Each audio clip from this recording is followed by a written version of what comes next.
Alors du coup, la question c'est de savoir si on l'appelle ou pas le sapin, mais moi ce que je vois derrière ce sapin, finalement, c'est vraiment l'aspect collaboratif qu'il y a pu avoir. Et c'est un peu ça que je traduis par le côté magie de Noël, parce que voilà, il y a tout un tas de personnes qui ont donné du temps, qui ont donné de leur cœur, et donc ça, je trouve ça magique.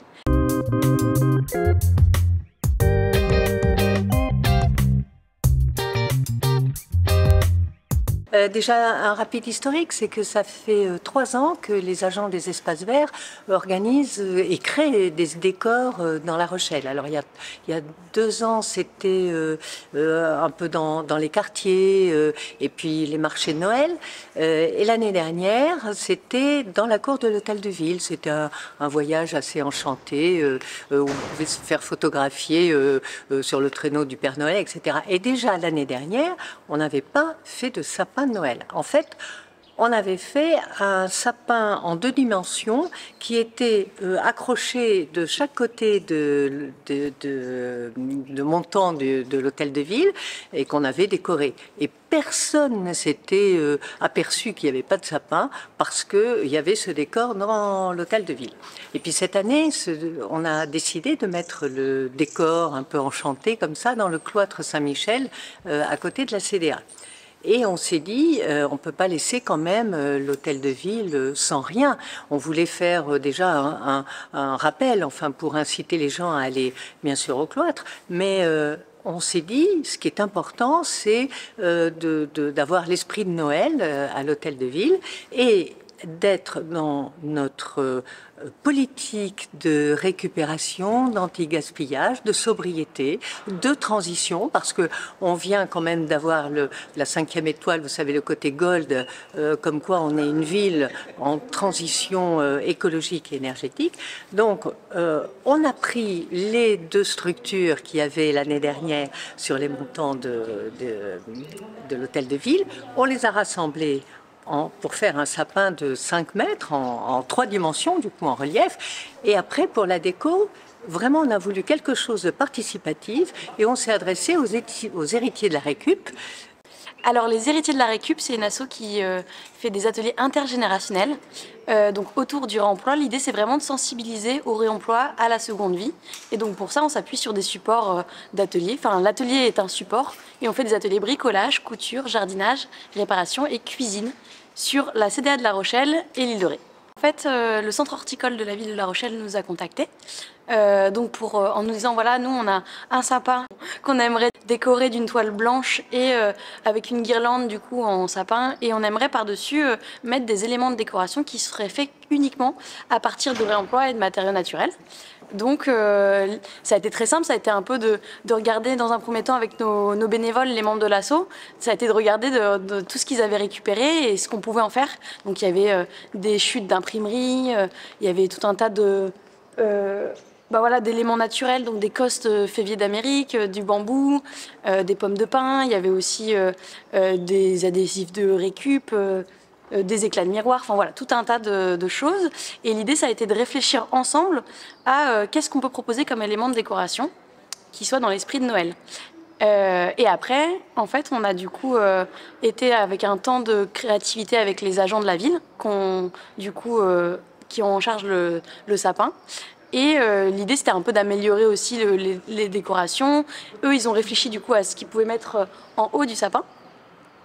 Et ensuite, il y avait vraiment cette notion de faire avec plusieurs acteurs, et dont les Rochelais. Et il y a une trentaine du coup de Rochelais volontaires qui sont venus aider à la création de ces éléments de décoration. Et voilà, et donc là, pendant un mois, le sapin, jusqu'au 8 janvier, du coup, est visible dans l'hôtel de ville.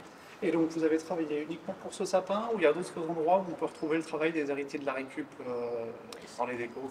À propos du coup des sapins de Noël, il y a uniquement du coup le sapin de l'hôtel de ville sur lequel on a collaboré, mais on était aussi présent pour le marché de Noël, du coup qui était place de Verdun. On a fait des ateliers couture, création de chouchous et coton démaquillant, et on a fait des ateliers bricolage aussi, création d'enceintes passives.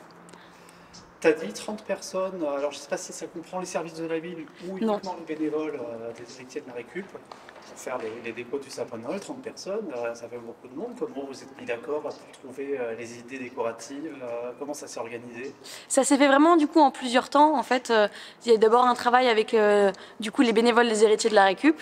Ensuite, il y a eu une amélioration avec les agents de la ville. Et encore ensuite après, il y a eu une amélioration du coup avec les Rochelais qui ont participé. L'idée, c'était vraiment de faire une œuvre collaborative, d'améliorer au fur et à mesure et surtout de pouvoir véhiculer ce message de réemploi et que finalement, avec des déchets de la ville, on peut aussi faire des décorations du coup pour Noël. Et comme quoi, les déchets, ça peut avoir de l'allure. Alors du coup, la question c'est de savoir si on l'appelle ou pas le sapin, mais moi ce que je vois derrière ce sapin, finalement, c'est vraiment l'aspect collaboratif qu'il y a pu avoir. Et c'est un peu ça que je traduis par le côté magie de Noël, parce que voilà, il y a tout un tas de personnes qui ont donné du temps, qui ont donné de leur cœur, et donc ça, je trouve ça magique. Et puis aussi le fait que la ville ait la volonté d'aller vraiment dans ce sens de la transition écologique, pour moi c'est quand même un très beau message à véhiculer auprès de toutes les autres villes de France et du monde. Avant la dernière question, est-ce qu'il y a un message que tu veux faire passer? Ce que j'aimerais faire passer, c'est que justement, je suis contente justement que ça puisse faire potentiellement débat parce que je me dis que c'est comme ça que ça peut faire évoluer les choses. Et justement, moi, à chaque fois qu'on explique la démarche sur le fait que ça a été fait avec des matériaux de réemploi, que ça a été fait en collaboration avec tout plein d'acteurs, et c'est souvent retenu positivement. Et du coup, je trouve que c'est intéressant parce qu'à partir du moment où on s'attarde un petit peu à savoir le pourquoi du comment, on comprend un peu la démarche et du coup, ça fait évoluer les mentalités. Donc ça, je me dis qu'on va dans le bon sens. Et la dernière question, traditionnelle désormais des Pontarliers, qu'est-ce qui te rend heureuse, toi, Maëlle, dans la vie? Ce qui me rend heureuse, pour moi, c'est le lien. Clairement, c'est d'être en lien avec les gens. Et c'est vrai que quand je pense au moment qu'on a passé du coup autour de la confection de sapin, c'est super parce que c'était hyper convivial, que ce soit avec les agents, avec les Rochelais ou même avec les bénévoles, on a passé des super moments. Et c'est ça aussi, je pense que j'ai oublié de dire, c'était vraiment un message que je voulais passer, mais du coup, merci à toutes les personnes qui ont participé, que ce soit les bénévoles, les agents, les Rochelais. Donc merci à tous. Et à l'année prochaine. Et à l'année prochaine. Merci Maëlle.